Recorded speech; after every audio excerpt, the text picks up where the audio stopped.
This tutorial explains how to extract the frequency counts of a base R histogram using the R programming language. So without too much talk, let's dive into the R code. In this video I will show you an example, and this example is based on the vector object that we can create with lines 2 and 3 of the code. So if you run these lines of code, you can see at the top right of RStudio that a new vector object is appearing which contains 200 numeric values. And we can use the head function, as you can see in line 4 of the code, to print the first 6 values of this data object to the RStudio console. So after running this line of code, you can see that our numeric vector object contains random numeric values. Now, if we want to extract the frequency counts of a histogram that would be created based on these values, then we can apply the hist function, as you can see in line 6.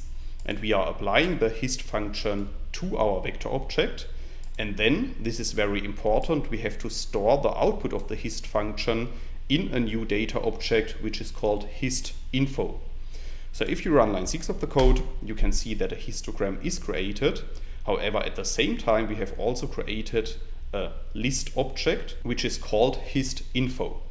So if you run line 7 of the code, we can print this list to the bottom in the RStudio console, and then you can see that our hist info list contains different information about our histogram.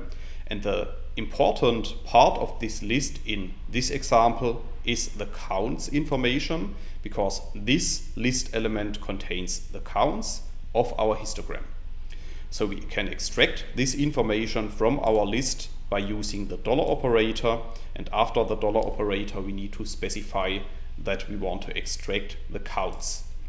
And then we can store this output in a new data object which we call hist counts. So if you run line 9 of the code, you can see at the top right of RStudio that a new data object is appearing which is called hist counts.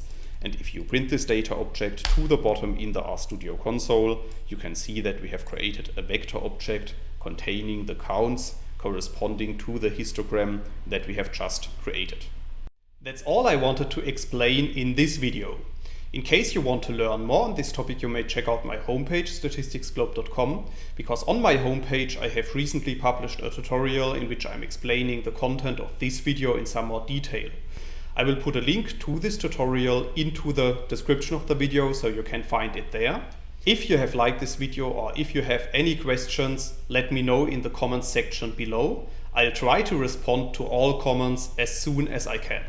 Furthermore, make sure to subscribe to my YouTube channel to get notified about future video releases.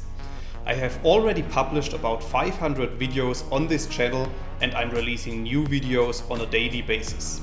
Thanks a lot for watching. See you in the next video.